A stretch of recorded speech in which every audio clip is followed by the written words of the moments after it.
Hi, good morning, everyone. So my name is Nina. A little bit further back. Nina Araneta-Alana. I'm currently a postdoctoral fellow at the No, you're gonna take We place. can mute at the Australian National University.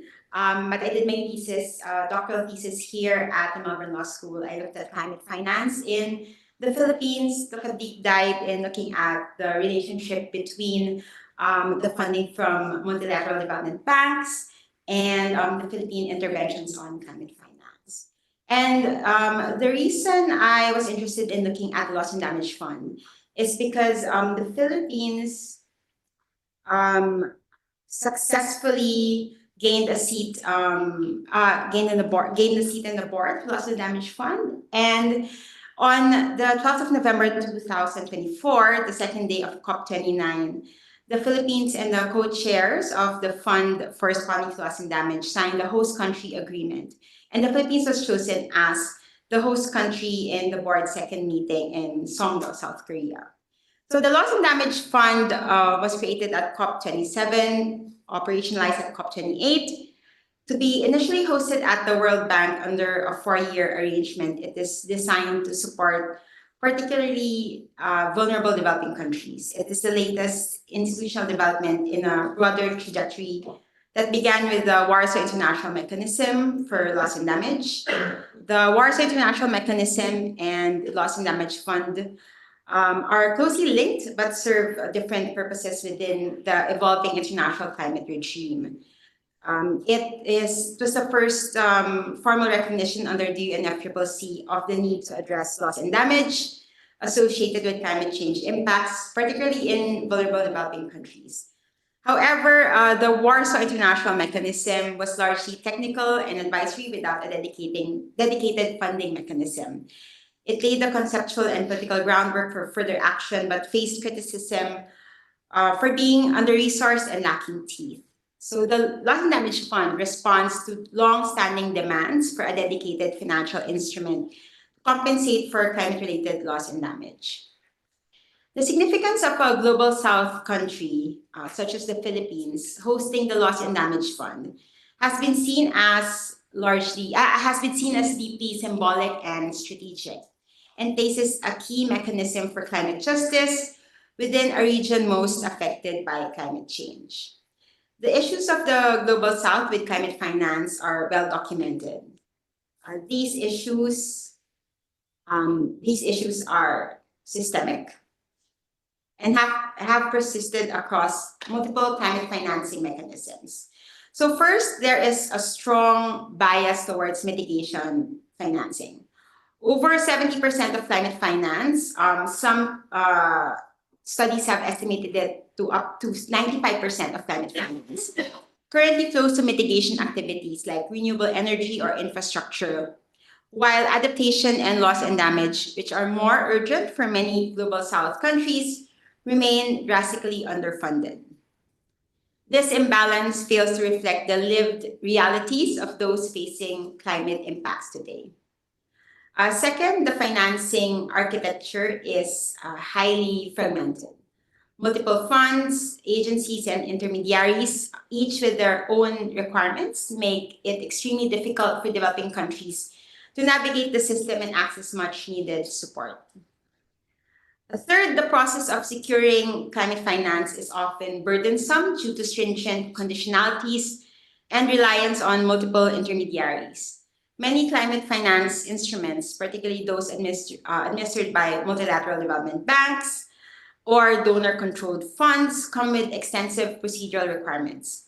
These can include demonstrating financial and institutional readiness, aligning with donor priorities, or committing to policy reforms that go beyond the immediate scope of climate action. In my research, for example, I have found that adaptation finance flows in the Philippines have supported broader goals of international trade and supply chain protection instead of really looking at how communities can adapt to climate change. Further, for many low capacity or resource constrained governments in the global South, meeting these conditions is not only time consuming, it can be prohibitively difficult. In some cases, countries are expected to engage expensive consultants, develop complex project documentation, or set up new fiduciary systems just to qualify for access. Adding to this is the layered system of intermediaries, where funds through international organizations, development agencies, and accredited entities before reaching the ground. I think this is similar to what Pia discussed yesterday. Each layer brings its own procedures, timelines, and reporting demands. As a result, the actual disbursement of funds can be delayed for months or even years, and the amount that reaches affected communities is often a fraction of what was originally pledged. Finally, there's a fundamental governance issue. Global South countries have limited influence in decision-making structures. Most major funds are still donor-dominated, meaning that even when funds are meant to support vulnerable nations, the rules are often written without them. So as I explored in my research, these procedural burdens are not neutral. They reflect a deeper colonial legacy, where developing countries like the Philippines are asked to perform institutional readiness based on standards set externally, often in ways that differ to donor or multilateral priorities rather than domestic needs.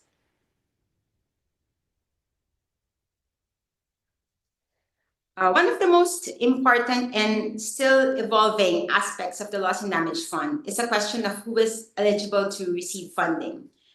Currently, eligibility is framed broadly. According to the most recent decision texts, all developing countries are eligible in principle.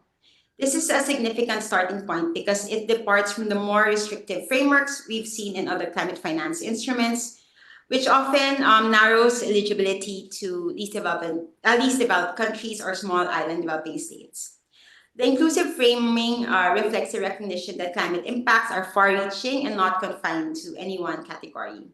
While operational details are still being finalized, this initial inclusivity is an important step toward equitable access. However, the fund is also expected to prioritize countries that are particularly vulnerable to the adverse effects of climate change. This language echoes earlier UNFCCC texts, but it's not yet defined with clear operational criteria.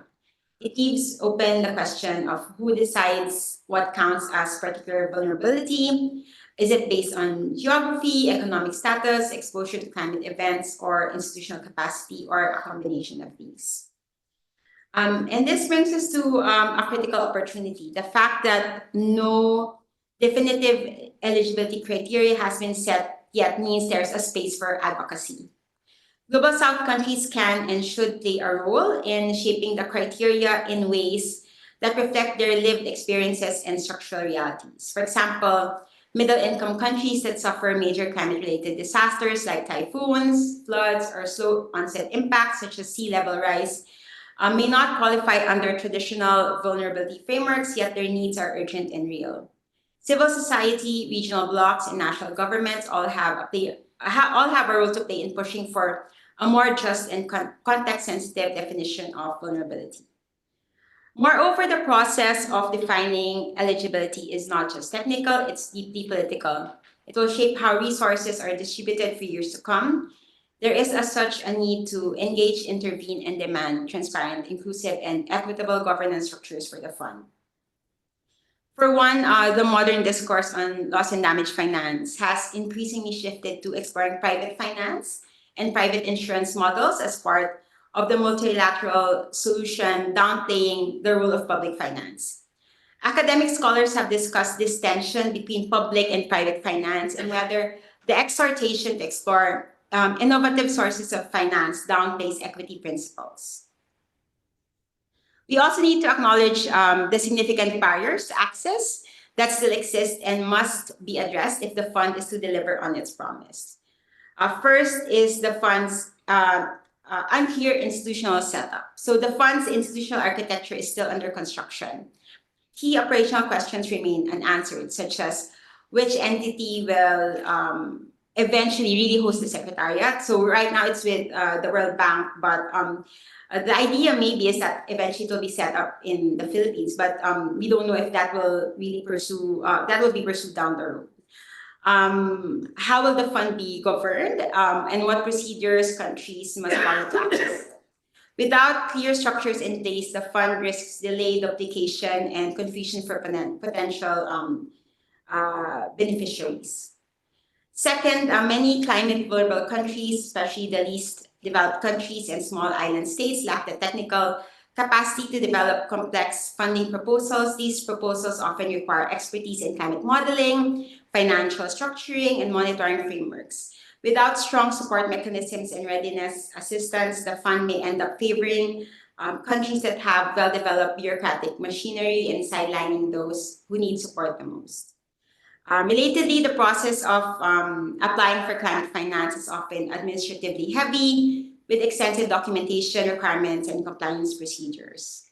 Finally, and perhaps most critically, the growing concern that the fund's current interim host, the World Bank, so there's a lot of concern about the World Bank hosting the Loss and Damage Fund. So while the bank brings experience in managing large-scale funds, it also brings a history of conditionality, inefficiency, power imbalances that the Global South countries have long critiqued. So much of what has been labeled as climate finance, for example, in the Philippines, is structured as debt. So in my case study, renewable energy financing, mitigation projects were tied to foreign loans and private investments, reinforcing long-standing patterns of dependency. So if the Loss and Damage Fund were to follow this model, it risks reproducing the financial vulnerabilities it aims to remedy.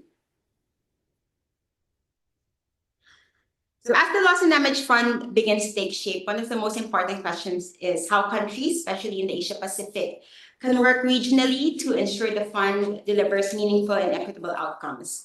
So there are some strategies that I thought about that might maximize impact at the regional level. So the first is regional coalition building.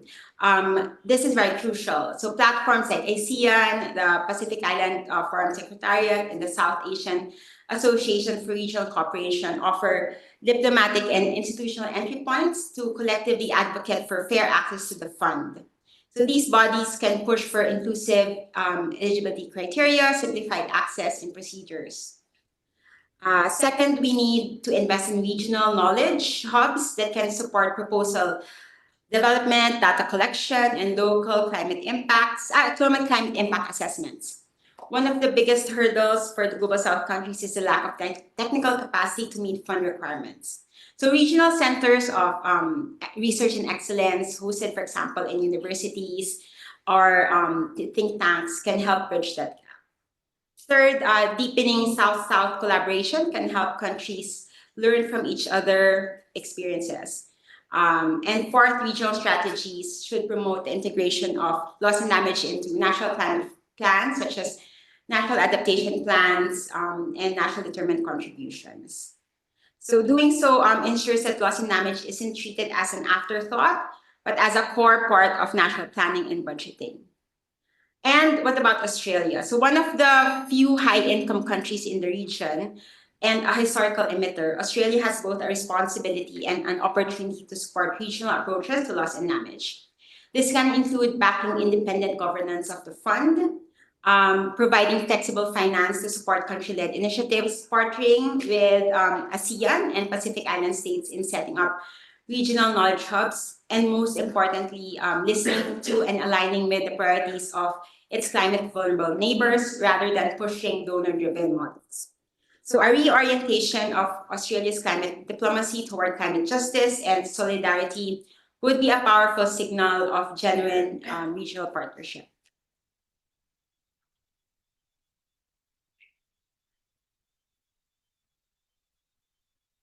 And I'd just like to end with a few reflections, particularly on what this moment means for us, especially for those of us in the Global South and particularly the Asia-Pacific region.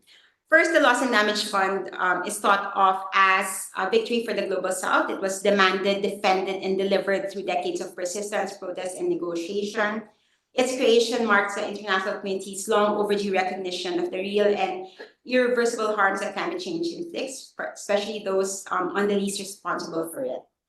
But as we've seen, a victory on paper is only just beginning. What matters now is how the fund is governed, accessed, and implemented, and who shapes these outcomes.